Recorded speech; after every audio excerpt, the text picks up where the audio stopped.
DPR dalam hal ini Komisi 12 sedang menginisiasi pembentukan rancangan undang-undang yang mengatur terkait dengan perubahan iklim. Jadi itu next yang mungkin kita perlu siapkan. Jadi kita itu perlu National Climate Governance Framework. Karena urusan climate ini tidak hanya sekedar, banyak orang memandang itu isunya lingkungan. Tadi dari diskusi ini kita sudah dapat ternyata isunya ekonomi, isunya pembangunan, isunya kesejahteraan masyarakat, begitu, isunya keadilan, begitu di sini.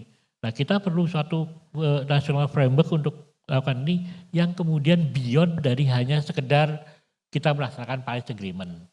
Kita ini kan mandat UNFCCC. Sebenarnya cara pandang bangsa ini untuk menghadapi krisis iklim itu kayak gimana? Jadi itu yang kemudian kita coba susun. Kita udah punya banyak aturan tapi masih terfragmentasi, yang kemudian masih silo-silo, yang kemudian kita perlu ada sebuah aturan yang ini. Jadi nanti memang RUU ini harus bersifat sebagai National Climate Governance Framework. Kemudian yang berikutnya tadi harus disebutkan bahwa RUU ini harus bisa menjamin keadilan iklim bagi seluruh pihak, termasuk kepada teman-teman kita yang rentan terhadap dampak dari perubahan iklim, yang kemudian mengintegrasikan seluruh upaya baik itu mitigasi, adaptasi, loss and damage, ini yang juga belum banyak tercapture di aturan-aturan yang lain, nilai ekonomi karbon, pendanaan, teknologi, kapasitas, termasuk data dan keadilan iklim.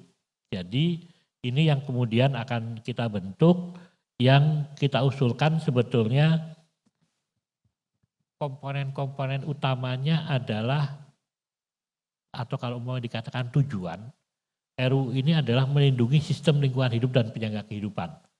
Tadi bahwa planet boundaries, itu tadi kalau disebut keniscayaan, karena sebetulnya bukan karena kita mau bertransformasi, terpaksa harus bertransformasi. Kalau enggak, maka ya mungkin keberadaan umat manusia di bumi ini terancam gitu kan. Begitu terancam ya mau nggak mau kita harus bergerak. Jadi pertamanya kita harus menyadari itu dulu, baru kemudian kita ingin melindungi negara ini dari dampak perubahan iklim.